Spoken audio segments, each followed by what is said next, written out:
Hello and अस्सलाम वालेकुम to everyone, welcome back to Paradise Academy. So प्यारे दोस्तों, मैंने आपको कहा था कि वीएलडब्ल्यू के लिए मैं मॉक टेस्ट लेके आऊंगा। कुछ हार्ड क्वेश्चंस, कुछ ट्विस्टेड क्वेश्चंस मैं आपको बताऊंगा कि किस तरीके से आसानी के साथ हम कर सकते हैं। तो ये वो वीडियो है जिसमें आप सीखोगे how to solve 3x faster, यानी कि 3 टाइम्स ज्यादा स्पीड के साथ हम किस तरीके से डिफिकल्ट या इजी या मॉडरेट या ट्विस्टेड क्वेश्चन उसको सॉल्व कर सकते हैं रियल टाइम एक्सपीरियंस में। एग्जाम के टाइम हम किस तरीके से कुछ एक्स्ट्रा ऑर्डिनरी सोच सकते हैं। तो चलिए जी स्टार्ट करते हैं। ये जो मॉक टेस्ट आप देख रहे हो, ये एज इट्स मैंने एक वेबसाइट से उठाया है। बेसिकली एक स्टूडेंट ने मॉक टेस्ट अटेम्प्ट किया था, तो कह रहा था कि सर मुझे इसमें टाइम लग रहा है, क्वेश्चन तो सॉल्व हुए हैं, मैं आपसे पढ़ा हूँ तो क्वेश्चन तो सॉल्व होने ही होने हैं, लेकिन मैं क्वेश्चंस में थोड़ा सा फंस रहा हूँ, टाइम लग रहा है क्योंकि मुझे थोड़े से कैलकुलेटिव क्वेश्चंस लगे, जो कि किसी हद तक सही बात है। ओके, तो बस चलिए स्टार्ट करते। बाकी मैं आपको ये अपडेट देना चाहूँगा कि हमारी जो एप्लीकेशन है अभी वो 10 अक्टूबर तक चलेगी। तो अगर आप लॉन्ग रन के लिए कोई कोर्स लेना चाहते हो तो प्लीज़ आप कोई भी सब्सक्रिप्शन वहाँ से मत ले लो। अगर आपने पहले मुझसे पढ़ा है तो आप मुझे टेक्स्ट करना, 1-2 महीने की वैलिडिटी आपको मिल जाएगी। तो उसके लिए आपको ज़्यादा पैसे देने की कोई ज़रूरत नहीं, सिर्फ और सिर्फ आपको सर्वर कॉस्ट वहाँ पे करना होगा। चलिए जी, moving on, question number 1। Okay, ये वाला क्वेश्चन है, हमें कहना है ये जो आपको वैल्यूज गिवन है फ्रैक्शंस में, तो ये किसके इक्वल है, राइट। तो अभी आप अगर देख सकते हो, ये 1 अगर मैं कॉमन निकालूंगा तो वहां पे फिर हमें ये फ्रैक्शन दिख रही है, तो हम एलसीएम अगर 64 ले लेंगे, अगर हम यहाँ पे एलसीएम 64 ले लेंगे तो ऊपर हमें क्या मिलता है, 64 डिवाइडेड बाई 64 को इंटू करेंगे 1 डिवाइड बाई 2 से, ठीक है। यानी कि हमें मिलेगा यहाँ पे 32, फिर हमें मिलेगा 16, और देन हमें मिलेगा यहाँ पे 4, फिर मिलेगा 2, और फिर मिलेगा 1। तो हम देख सकते हैं यहाँ पे हम देख सकते हैं 64 इंटू 1 कितना होता है, 64 प्लस, तो इन सब को हम ऐड करेंगे, हो गए 25, 25 से 30 हो गए 55, 2 हो गए 57, 57 प्लस 16 कितने होते हैं, 73, राइट। 73 होते अपॉन में आ जाएगा 64। तो लगभग लगभग आप देखोगे कि 1.9 के आसपास आपको वैल्यू मिल जाएगा। तो अप्रोक्सीमेट वैल्यू हमें बताना था, तो 2 को हम टिक करेंगे। Okay guys, are you getting my point. 2 point something मिलेगा, सॉरी 1.9 नहीं बल्कि 2 पॉइंट समथिंग मिलेगा, क्योंकि 64 तो यहाँ पे आ चुका है। यहाँ पे 64 से थोड़ा ज्यादा, या कुछ इस तरीके से आप समझ लो कि ये 128 और फिर 5, यानी कि 130। देखो 3 प्लस 4 कितने होता है, 7 होता है, ठीक है।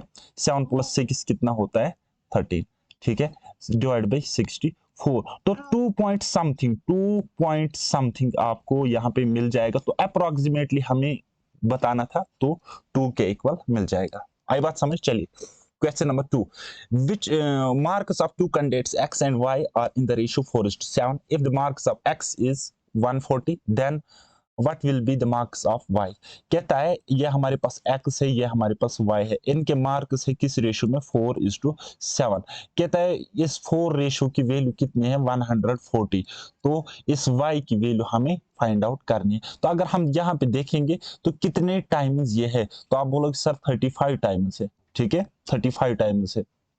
तो बस 7 की निकालेगी तो वो कितना मिल जाएगा, 35 से हम मल्टीप्लाई करेंगे तो 245 इस क्वेश्चन का आंसर है, ठीक। अगर ऐसे नहीं आता है, फिर आपको पता है कि 4 रेशो की वैल्यू कितनी है, 140, और हमें निकालनी है 7 रेशो की वैल्यू, ठीक है। जो गिवन है उसको डिवाइड, जो निकालना है उससे करेंगे मल्टीप्लाई, ये हमारा वे टू होता है। ओके, तो चलिए जी देखते हैं। यहाँ पे आप देखोगे तो 35 टाइम्स चला जाएगा, सो 35 इंटू 7 कितना होता है, 245, और ये 245 इस क्वेश्चन का करेक्ट आंसर है। बिल्कुल इजी क्वेश्चन था। Okay, next, the area of an equilateral triangle is 9√3 centimeter square, find side in centimeter। Okay guys, अगर हमारे पास कोई ट्रायंगल है, ठीक है, तो इक्विलेटरल ट्रायंगल अगर है तो उसकी साइड ए ए ए मान लेते हैं हम, या एक्स एक्स एक्स मान लेते हैं। तो गाइस जो इसका एरिया होता है, जो इसका एरिया होएगा वो क्या होता है, वो होता है 3 divided by root three divided by 4 a square. ये होता है। तो एरिया हमारे पास गिवन है कितना है 9√3, ठीक है। और फार्मूला में तो एरिया इसके बराबर ही होता है, तो क्या है √3/4 a², ठीक है। तो अब यहाँ पे देख सकते हैं √3 से √3 कट जाएगा, ठीक है। तो a² हमें मिल जाएगा जिसके इक्वल 4 9 और 36, रूट दोनों साइड से लेंगे, ओके। तो a यानी कि साइड हमें कितना मिल जाएगा 6 सेंटीमीटर, और यही इसका आंसर है जो कि वर्बली आप कर सकते थे, ओके। चलिए नेक्स्ट क्वेश्चन। ये क्वेश्चन अब आप देखो, ये क्वेश्चन उसको थोड़ा सा कैलकुलेट तो लगा था, लेकिन अगर आप देखोगे तो सबसे इजी वाला क्वेश्चन यही है, बस प्रेजेंस ऑफ माइंड होना चाहिए, ठीक। तो चलिए जी मैं आपको बताऊंगा किस तरीके से हम क्या करेंगे। कहता है the average age of 8 members of a group is 36 years, the age of eldest member is 32 years, okay. तो कहता है if we exclude the eldest member of the group then what will be the age in years of the remaining members. कहता है 8 लोग थे, उनके पास जो average age है वो 36 ईयर्स है, 36 ईयर्स। अब एक आदमी जो चला गया उसकी एज थी 32 ईयर्स, उसकी एज थी 32 ईयर्स, वो चला गया, तो आदमी अब कितने रह गए 7, और वो 32 था एज में, ठीक है। वो 32 था। अगर ये 36 होता, अगर इसकी एज भी 36 होती, तो एवरेज पर कोई भी इफेक्ट नहीं पड़ता, एवरेज पर कोई भी इफेक्ट नहीं पड़ता, यानी कि सम तो उतना ही सम तो 36 कम हो जाता, लेकिन एवरेज उतना ही रह जाता। लेकिन अब ये जो बंदा है ये 36 नहीं बल्कि 32 था, ठीक है। तो एवरेज तो 36 थी ना, यहाँ पे डिफरेंस जो है ना 4। अब ये 4 की वजह से, जो ये 4 है डिफरेंस, इसकी वजह से उनकी एवरेज जो होगी वो इंक्रीज हो जाएगी, ठीक है। तो वो इंक्रीज कितनी हो जाएगी वो मैं आपको बताऊंगा। देखो गाइस पहले 36 थी, अब एवरेज इंक्रीज हो जाएगी कितनी 4, तो टोटल सम पे इफेक्ट पड़ेगा, लेकिन पर हेड कितना पड़ेगा, तो ये पहले 8 थे अब रह गए 7 उसके जाने के बाद, यानी कि 4/7, ठीक है। तो अब आप यहाँ पे देख सकते हो 36 के साथ ये देखो इसका आधा अगर हम निकालेंगे, 7 का आधा निकालेंगे वो 3.5 होता है, यानी कि ये 0.5 से थोड़ा ज्यादा आएगा, 0.5 से थोड़ा ज्यादा, यानी कि 0.5 से थोड़ा ज्यादा मिल जाएगा। तो एक ही ऑप्शन ऐसा है कि जिसमें आपको 36 + 5 7, एक ही ऐसा ऑप्शन है जिसको आप टिक कर सकते हो, तो ये इसका करेक्ट आंसर हो जाएगा। बताओ, ये अप्रोक्सीमेशन पूरा सॉल्व करने की जरूरत नहीं थी, अगर आप करते भी हो तो करो। देखो इसको जब आप सॉल्व करोगे 4/7, तो उसको 7 5 35, फिर वहां पे 5, तो 7 7 49, तो 0.75 0.57 मिल जाएगा। तो बस वही आप इसके साथ ऐड करोगे तो आंसर आपको इतना मिल जाएगा, ओके। चलिए जी कहता है next question, find the value of √2x - 5² plus 2 into √x - 1 whole square. If x की वैल्यू क्या है 1 से तो बड़ी है लेकिन 2 से छोटी है, तो हमने x को मान लिया, खुद ही हमने एज्यूम कर लिया x को क्या 1 से बड़ा 2 से छोटा, हमने मान लिया 1.5, ठीक है। ये मैं आपको बताऊंगा जस्ट किस तरीके से हम सोच सकते हैं एग्जाम में। तो ये क्या है, अब हमारे पास कहते हैं रूट है, तो 2 into x की जगह जब हम 1.5 रखेंगे तो वो कितना बन जाएगा 3 माइनस अपना है 5 और उसका है क्या स्क्वायर, प्लस 2 into फिर है रूट x की वैल्यू कितना है, आप बोलोगे सर 1.5 से माइनस करेगी 1 तो कितना रहेगा, आप बोलोगे सर 0.5 का अंदर है फिर स्क्वायर, राइट। तो चलिए जी 3 - 5 यानी कि 2 का स्क्वायर कितना होता है 4, ठीक है 4 प्लस 2 इंटू रूट, तो अंदर कितना रहेगा 0.5 इंटू 0.5 यानी कि इसका स्क्वायर, या आप एक काम कर सकते हो यहाँ पे इस तरीके से ये हट जाएगा।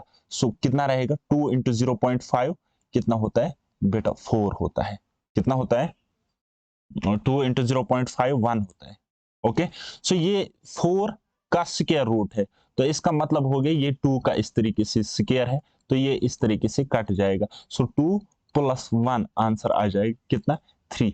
आप यहीं पे सोच सकते थे 3 - 5 कितना रहता है -2, -2 का स्क्वायर, -2 का स्क्वायर कितना होता है, तो आप बोलोगे सर 4 होता है, 4 होता है। सो फिर 4 के बराबर आप यहाँ पे इस तरीके से लिख सकते हो, तो ये बात खत्म हो जाएगी। लेकिन आप इस तरीके से नहीं कर सकते इसको, समझो भाई मेरे।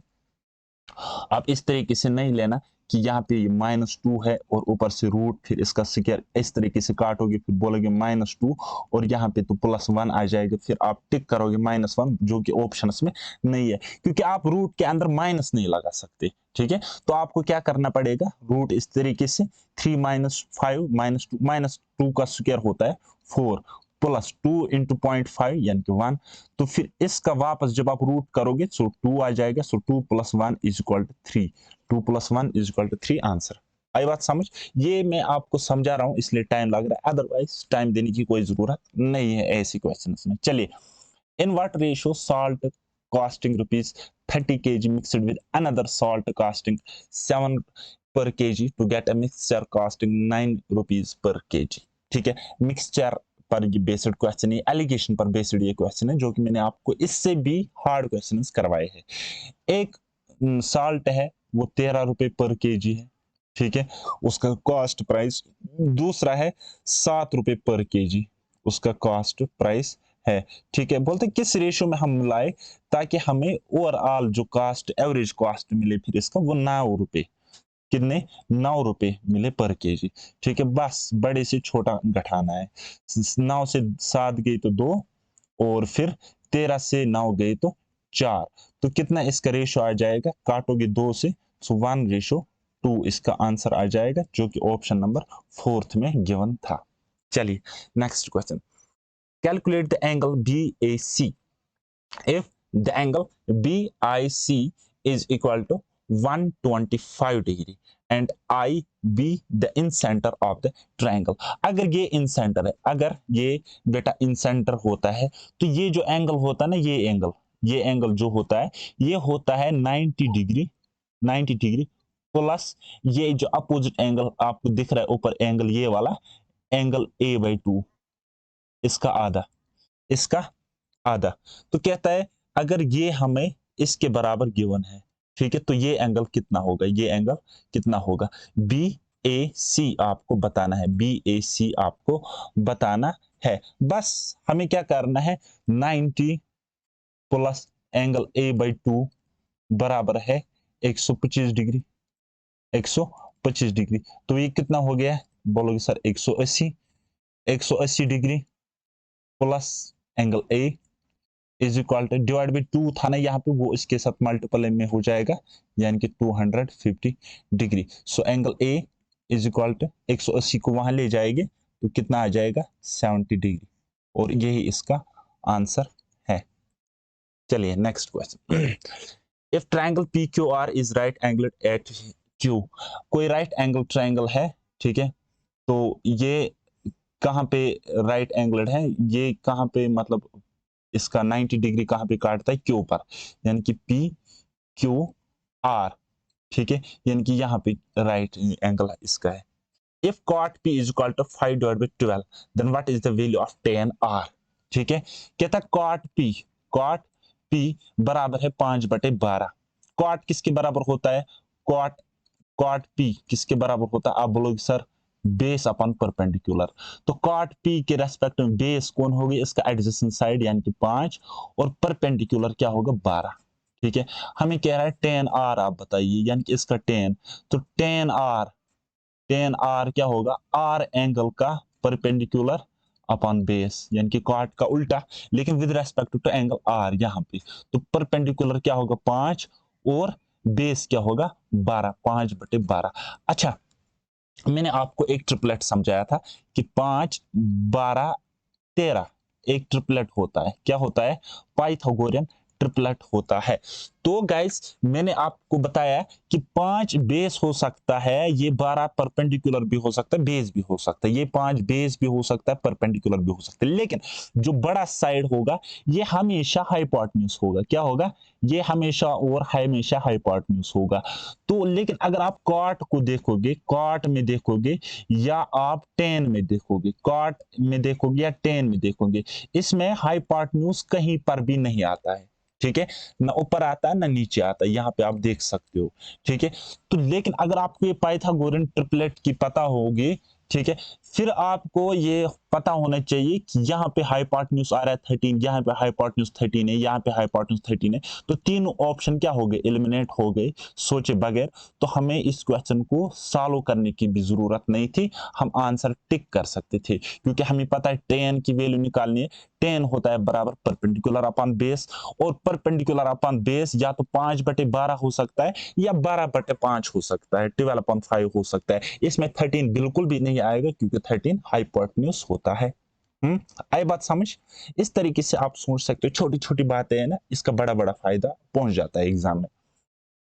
चलिए ये वाला सवाल बनाओ। कहता है A has thrice as much amount as that of B and B has 40% more amount than C। ठीक है, अब ये हमारे पास है A, B और C। ठीक है, कहता है अगर हमारे पास C के पास 100 रुपए है, तो B को उससे 40% ज्यादा, यानी कि इसको 140 होंगे।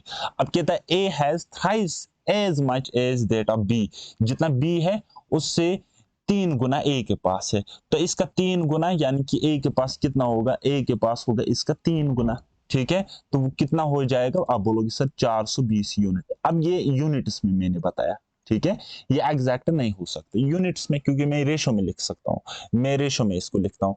कहता है if the average of the amount of all three of them is 1320, then what amount in rupees a has. तो इसका एक एक जीरो आप हटा भी सकते हो इस तरीके से। ओके, तो कहता है इनका एवरेज कितना है, अमाउंट इतना है। अगर हम यूनिट्स में इनकी एवरेज निकालेंगे तो वो कितना आ जाएगा, बताओ। वो आप अब बोलोगे सर 66 इनका सम है, डिवाइड बाई 3 है, तो एवरेज इनका कितना हो जाएगा, तो आप बोलोगे सर 22 यूनिट, ये इनका एवरेज है। लेकिन क्वेश्चन में हमारे पास कितना है, 1320 ये रुपीज में है। ठीक है, यूनिट्स में इतना एवरेज और रुपीज में इतना एवरेज। ओके, तो हमें बोलता है ए के पास कितना है, ए के पास कितना है 42 यूनिट्स, ए के पास 42 यूनिट्स है। टोटल टोटल क्या है, एवरेज 22। ठीक है, यानी कि कुछ इस तरीके से करेंगे, जो गिवन है उनको डिवाइड, 1320 रुपए एवरेज है, और एवरेज में कितनी यूनिट्स की वैल्यू है 22, और हमें किसकी निकालनी 42 यूनिट्स की, जो कि ए के पास है, यानी कि एज अमाउंट। ठीक है, एज अमाउंट बस। अब ये 11 से आराम से कट जाएगा, 11 दूनी 22, अब देखो 11 12 132 और 0। ठीक है, फिर यहाँ पे 2 into 21, तो answer will be what, 21 into 0 0, 21 into 2 कितना होता है 42। ओके, 21 into 1 21, 21 प्लस 4 कितना होता है 25। बस ये आंसर हो जाएगा ऑप्शन बी। नेक्स्ट कहता है a boy was asked to find the value of 3/5 of the sum of money. He divides the sum by 3/5 instead of multiplying, due to which he exceeds the value by 512. Find the initial sum of money। बस कहता है किसी लड़के को कहा जाता है कि कोई सम उसको दिया जाता है एक्स, सपोज उसको उसका वैल्यू निकालना था 3/5 निकालना था। ठीक है, 3/5 निकालना था, बट उसने क्या किया, उसने कांड किया, उसने इसी वैल्यू को एक्स को क्या किया 5/3 किया, यानी कि डिवाइड किया। ठीक है, जिसकी वजह से उसको वैल्यू एक मिली इतनी ज्यादा। ठीक है, तो हमें इनिशियल सम बताना है। अब एक्स मान लेंगे तो हम फंस जाएंगे मसले में, तो हम क्यों ना आसान से आसान नंबर मान लेंगे, हम क्यों ना आसान से आसान, तो वो आसान क्या हो सकता है, ये जो आपको फ्रैक्शंस दिख रही है इनका एलसीएम। ठीक है, तो हम वो नंबर मान लेंगे, सपोज एलसीएम, लेट नंबर या सम, लेट नंबर या sum is equal to LCM of 3 and 5 is equal to 15। हमने मान लिया 15 को सम। अब 15 को इसने करना था क्या 3/5, लेकिन इसने इसी 15 को क्या किया 5/3 किया, जिसकी वजह से क्या हो गया, अब कांड क्या हुआ, इसको 9 मिलना था।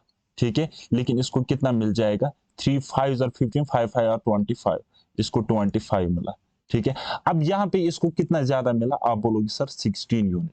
16 यूनिट ये मिला हमें यूनिट्स में, लेकिन क्वेश्चन में कितना मिलता है 512, यानी कि हम बोलेंगे सर ये 16 यूनिट वैल्यू है 512 के बराबर।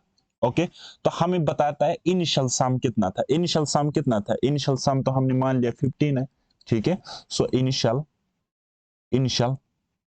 सम इज इक्वल टू 15, यानी कि 16 यूनिट की वैल्यू है 512।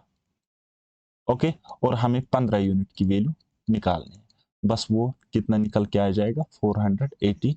यही इस क्वेश्चन का आंसर है। आई बात समझ? चलिए जी, कोई ट्रायंगल है y पर राइट एंगल्ड है। Okay, if angle z is equal to 30 degree, find the value of cos x minus 1 divide by root 3। ये वाला क्वेश्चन है। चलिए मैं ट्रायंगल बनाता हूं, अदरवाइज बनाने की बिल्कुल भी जरूरत नहीं है। ये हमारे पास ट्रायंगल है, इसके कुछ पॉइंट्स एक्स वाई जेड कुछ इस तरीके से है, यहाँ पे 90 डिग्री है। ओके, एंगल जेड बताता है ये कितना है 30 डिग्री है। ओके, और अगर ये 30 है ये 90 है, टोटल 180 होगा, तो दैट मीन्स ये 60 डिग्री होगा। तो हमें क्या बताता है? वैल्यू ऑफ cos x, यानी कि cos x यानी कि हमें वैल्यू निकालनी है। वैल्यू हमें निकालनी है किसकी? cos 60 डिग्री की माइनस 1 डिवाइड बाय रूट 3। ये तो cos 60 डिग्री किसके इक्वल होता है? 1 डिवाइड बाय 2 के इक्वल होता है, और हमारे पास क्या है 1 by root 3 as it is. तो बस सॉल्व करेंगे, रूट 3 माइनस 2 आ जाएगा ऊपर, रूट 3 माइनस 2 आ जाएगा ऊपर, और नीचे क्या आ जाएगा? और नीचे क्या आ जाएगा 2 रूट 3, 2 रूट 3। यही इस क्वेश्चन का आंसर है।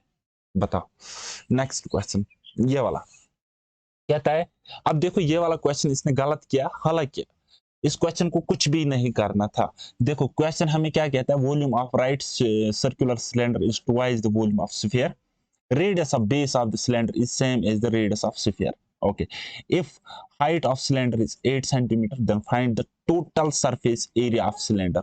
जो total surface area होता है, total surface area होता है, वो क्या होता है 2 pi r into r plus h, इसके इक्वल होता है, इसके इक्वल होता है।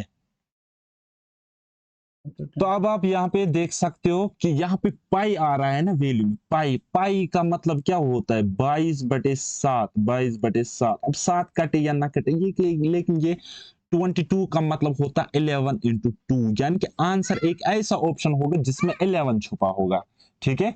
यानी कि कोई ऐसा ऑप्शन जो 11 से डिवाइड हो जाएगी। तो अब आप यहाँ पे देख सकते हो कि 3 ऑप्शंस यहाँ पे ऐसे जो कि 11 से नहीं कट रहे, ये भी नहीं कट रहा है, ये भी नहीं कट रहा है, ये भी नहीं कट रहा है। तो डायरेक्ट क्वेश्चन को सॉल्व करने के बगैर हम इसका टिक आंसर कर सकते थे, सही आंसर, ठीक है। चलिए अब हम मेथड से हम इस क्वेश्चन को बनाएंगे। कहता है कि वॉल्यूम ऑफ जो सिलेंडर है ये दुगना है स्फीयर के, ठीक है। सिलेंडर का वॉल्यूम क्या होता है? तो आप बोलोगे sir pi r square h, ये बराबर है डबल किसका? किसके वॉल्यूम का? स्फीयर का। स्फीयर का वॉल्यूम क्या होता है 4/3 pi R cube, pi R cube. Okay, अब हम वैल्यूज रखेंगे। कहता है radius of base of cylinder is same as radius of sphere, radius तो सेम है। If height of cylinder is 8 centimetre, then find the total surface area of cylinder. Radius same है, radius same है, तो बस हमें कुछ नहीं करना है, कुछ नहीं करना है। मैं पेन चेंज करता हूँ यहाँ पे थोड़ा सा। देखो अब पाई से पाई कट जाएगा, ठीक है, पाई से पाई कट जाएगा, और रेडियस सेम है, तो यहाँ पे 2 रेडियस, और यहाँ पे हम लिख सकते हैं आप आर की पावर 1, क्योंकि आर से क्या तो कट जाएगा ना इस तरीके से, आर क्यूब के बदले ये भी लिख सकते थे, तो ये इसके साथ कट गया, ठीक है। अब समझ रहे हो? तो रेडियस हाइट है सिलेंडर की कितनी 8 सेंटीमीटर, राइट।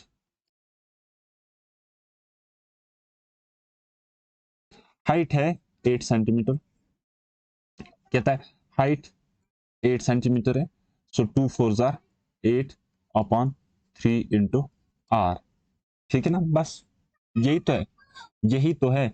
8 से 8 कट जाएगा, यानी कि आर की वैल्यू रेडियस हमारे पास कितनी निकली 3 निकली। अब हमें क्या फाइंड आउट करना है? Total surface area.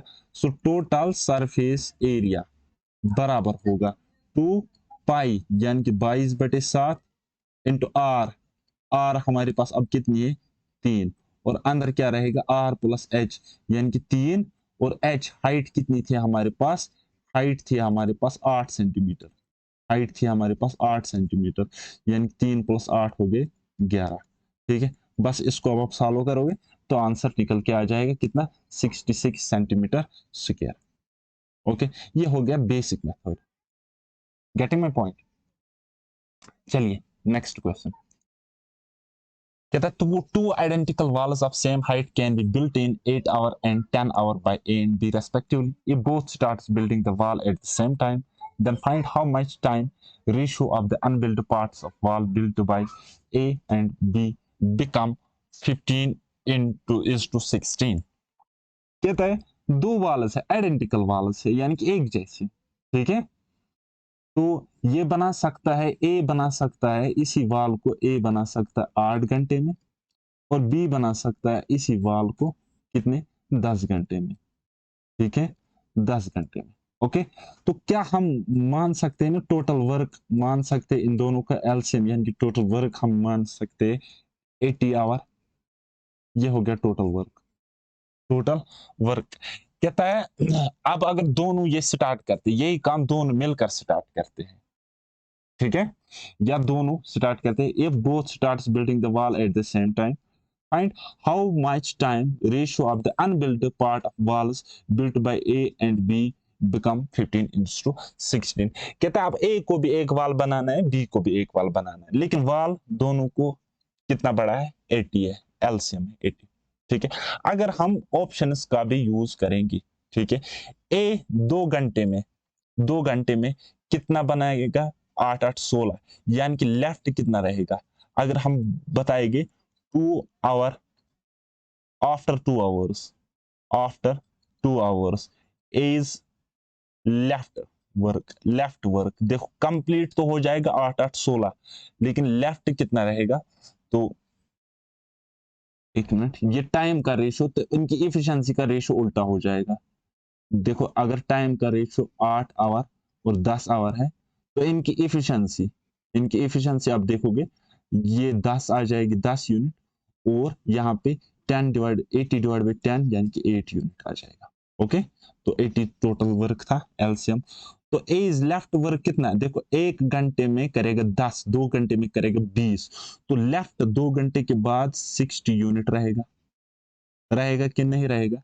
Okay, after 2 hours, जब 2 घंटे कौन काम करेगा, बी अगर 2 घंटा काम करेगा, 1 घंटे में 8 यूनिट बनाएगा, 2 घंटे में कितना बनाएगा, आप बोलोगे सर 16 बनाएगा। अगर 80 में से 16 बनाएगा तो लेफ्ट कितना रहेगा, तो आप बोलोगे 80 - 16 यानी कि 64 यूनिट्स, ये 2 घंटे के बाद।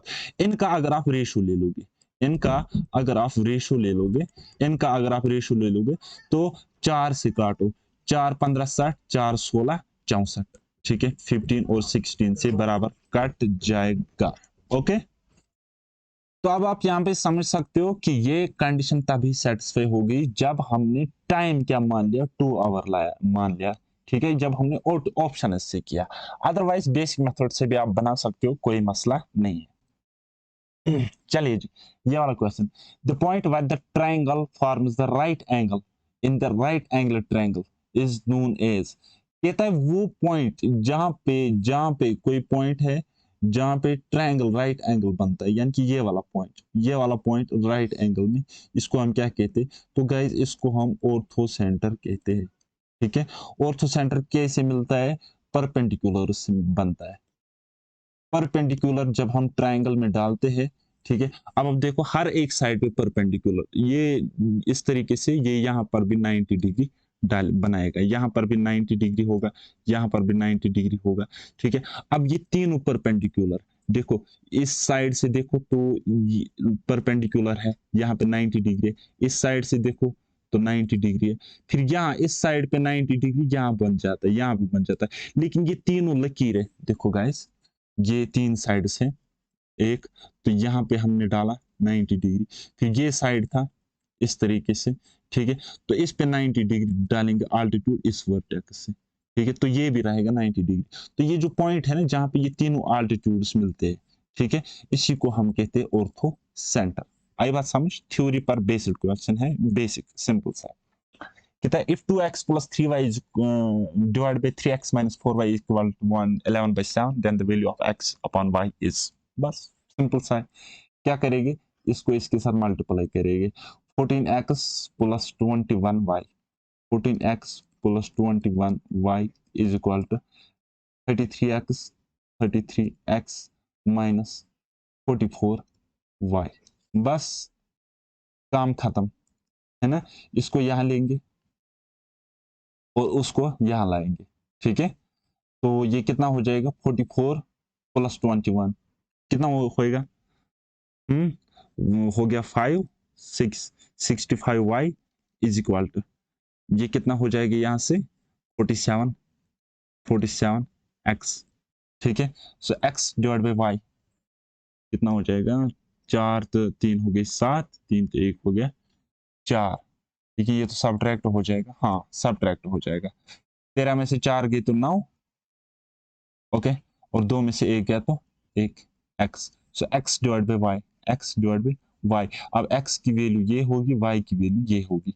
x डिवाइड बाई वाई हमें निकालना था, तो वो कितना आ जाएगा 19/65, जो कि ऑप्शन फर्स्ट है। तो अब आपने देखा किस तरीके से हम क्वेश्चन में सोच सकते हैं, लॉजिकल अप्रोच, बेसिक से करने की जरूरत नहीं है। अगर आपने मुझसे पढ़ा तो सारे वो क्वेश्चंस आपने अटेम्प्ट किए होंगे। ये ऐसा स्टूडेंट था जिसको मैं बड़ा इंटेलिजेंट स्टूडेंट मानता हूं, लेकिन ये क्वेश्चन सिली मिस्टेक से गलत हुआ होगा। ओके गाइस, सो बस अगर आप मुझसे पढ़ते हो जेके एसएसबी के किसी भी एग्जाम के लिए, specially finance accounts assistant exam और वीएलडब्ल्यू एग्जाम, ठीक है, तो इन दोनों के लिए मैंने पढ़ा है। लेकिन अगर आपने अभी तक नहीं पढ़ा है तो मेरा कोर्स लेने की जरूरत बिल्कुल भी नहीं है, ठीक है। अगर आपने मुझसे पहले पढ़ा है तब आप कोर्स ले लो, अदरवाइज लेने की जरूरत नहीं है। मुझे बाद में मत बताना कि सर हमारा टाइम वेस्ट हो गया। ओके, तो बाकी मेरे चैनल को सब्सक्राइब करना, मटेरियल के लिए टेलीग्राम में आप मुझे ज्वाइन कर सकते हो, वहाँ पे आपको 3 पीडीएफ्स मिलेंगे। और बात करेंगे अब रिसेंट एलजी के स्टेटमेंट की, तो अक्टूबर के मंथ में ही एग्जाम्स होने वाले हैं, जो कि मैंने आपको बताया था। अब देखते हैं क्या होगा, या तो ओएमआर होगा या फिर टीसीएस हमारा एग्जाम लेगी, जो कि सीबीटी होगा, ठीक है गाइस। तो बाकी री एग्जाम होने के चांसेस है अब जे के पीएसआई एग्जाम की, क्योंकि यहाँ पे एलजी ने खुद बताया कि यहाँ पे एक्सेस हो रहा था। क्या हो रहा था, एक्सेस हो रहा था 4 से 5 मिनट तक, 4 से 5 मिनट तक सिस्टम एक्सेस हो रहा था। तो इसमें 3 से 4 सवाल हल हो सकते और उससे बहुत बड़ा फर्क पड़ सकता है, ठीक है। लेकिन मेरे ख्याल से 3 से 4 से 5 मिनट में 10 क्वेश्चन भी सॉल्व हो सकते हैं, ठीक है। 10 क्वेश्चन भी हम देख सकते हैं, जो कि एक बहुत बड़ा डिफरेंस क्रिएट कर सकता है कॉम्पिटिटिव एग्जाम में। सो बस समझदार के लिए इशारा काफी है। बस एग्जाम्स अक्टूबर में होंगे। मिलते हैं नेक्स्ट वीडियो में, तब तक के लिए बाय बाय, टेक केयर, अल्लाह हाफिज और मेहनत करते रहिए।